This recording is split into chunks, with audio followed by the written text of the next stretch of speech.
Effectivement, nous avons eu des démissions au sein du conseil municipal. Elles ont été de plusieurs ordres. Nous avons eu des démissions pour des désaccords, ça arrive dans une équipe, ça arrive dans toutes les communes. On a aussi eu des démissions qui étaient liées, de fait, à des considérations personnelles. On a eu des déménagements, on a également eu des personnes qui ont pris de nouvelles responsabilités professionnelles.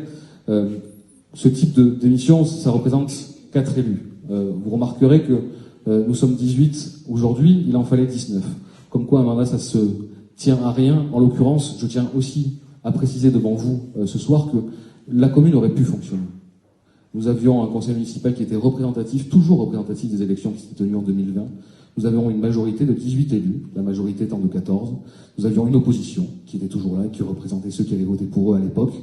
Je trouve ça irresponsable et antidémocratique de devoir mettre fin à un mandat pour satisfaire finalement l'ambition personnelle d'un seul. 4 élections de 2014 à 2023, c'est inconcevable, c'est irresponsable. Je crois qu'on a aujourd'hui, et ici à Sénios, une population particulièrement dynamique, vous la représentez.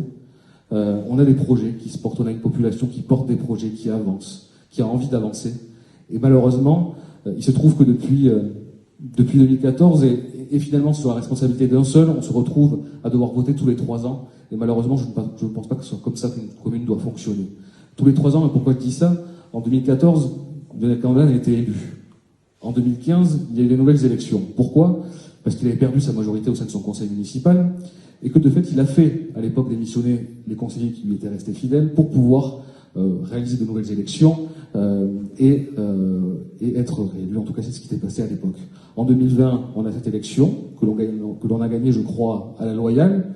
On a eu un recours derrière cette élection lié au Covid, parce que le Covid, a priori, si j'ai bien compris à l'époque, en tout cas au regard du recours qu'il a porté et de la littérature judiciaire dont j'ai pu prendre connaissance, parce qu'a priori, les résidents secondaires n'avaient pas pu venir voter.